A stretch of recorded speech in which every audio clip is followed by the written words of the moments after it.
I'd like to go over 3 watercolor artists with you and how they capture the feeling of a place.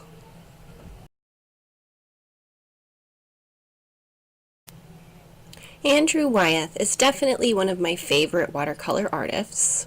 He was alive from 1917 to 2009 and mostly created paintings in Pennsylvania and Maine. This painting, called Evening at Kerner's by Wyeth, is a great example of how he creates strong values and points of interest that draw your eye so strongly that you don't look closely at many other areas. If you look closely at the painting, you'll see, especially in these closer trees, some places where the tree branches haven't been painted very detailed at all. So there's a great contrast between the areas where he's drawing your eye and there's an incredible amount of detail, and some other areas that are almost sloppy. In this example, fence line, you can see even more obviously how Wyeth only paints those details which are needed to draw the eye with extreme detail. And then here with these grasses in the snow, many of them are just simple brush marks.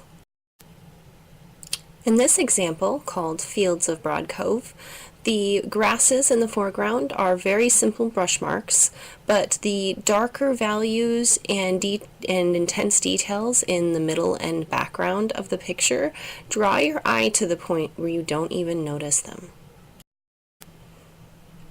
Winslow Homer is another very famous watercolor artist who is alive from 1836 to 1910 and mostly created his paintings in Maine.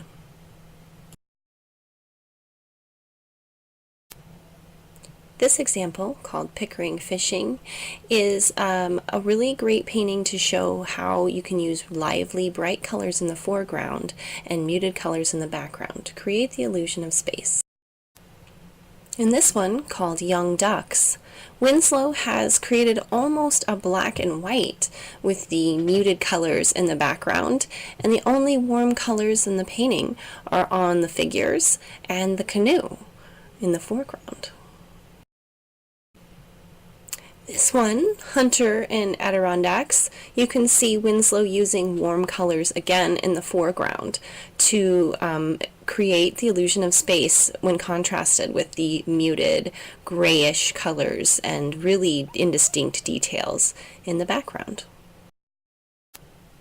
Maud Durland is a contemporary artist, meaning she is currently creating artwork, and she's from Portland, Oregon.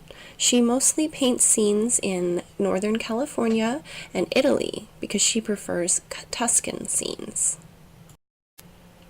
This Carneros painting is a great example of using bright yellows and greens to represent a bright sunny day, but have those colors fade into almost white as they stretch back into the background along the edges of the vineyards. This painting, called Glade, is a great example of vertically stacking the near to far with an extreme detail in the grasses to really create the illusion of space when compared to the really muted hills in the background.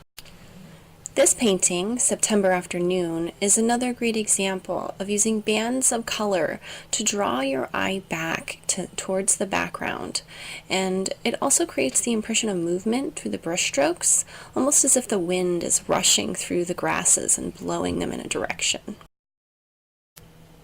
You can learn more about each of these 3 artists at watercolorpainting.com, and there's also many other artists that have been profiled there.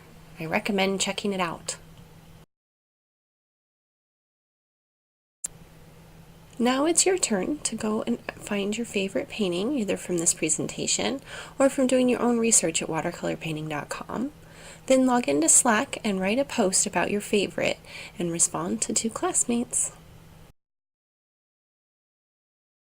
Created using Powtoon.